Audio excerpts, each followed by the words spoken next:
Hey guys, so can we just talk about the adventures of the MTA? No matter who you are, who you're with, or where you're going, there's always a story or something special going on, whether you're on the train or on the bus. It could be people dancing, singing, screaming, doing X, Y, and Z. It's just always, always, always something special, right?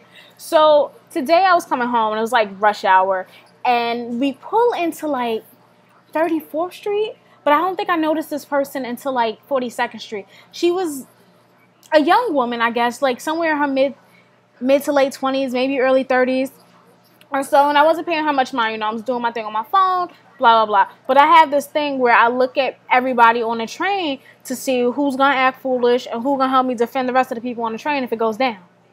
It's a real life situation. So this woman, right, she's walked like in between my seating area and the other seating area. So she like walks close to me and she's like the shock of her life, right? So I was like, okay. So like she grabs the pole where I'm sitting.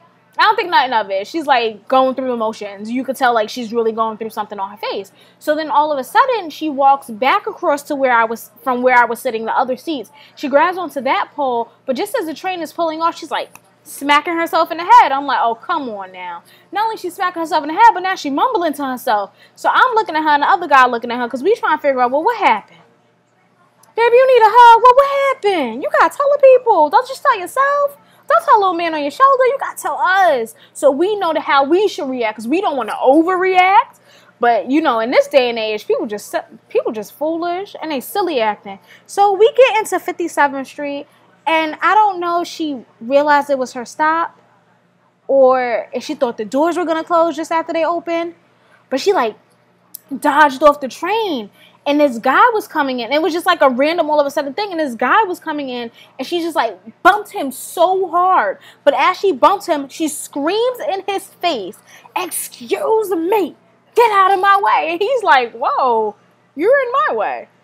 So I'm just like, oh, she crazy. And I don't want you to be crazy. Please don't be crazy on the subway, especially during rush hour. It's way too hot outside. It's way too many humans in this car. We don't have to do this. Let's just be one. It was already a lot when the guy was singing his songs. And I'm not going to say he wasn't a good singer, but I didn't want to hear that. I wanted to watch the show that I was watching on my phone, but I couldn't hear it because he was screaming.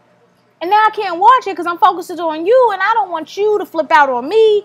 It's just the adventures of the MTA, dude. It's something special always. I just can't take the madness. The MTA.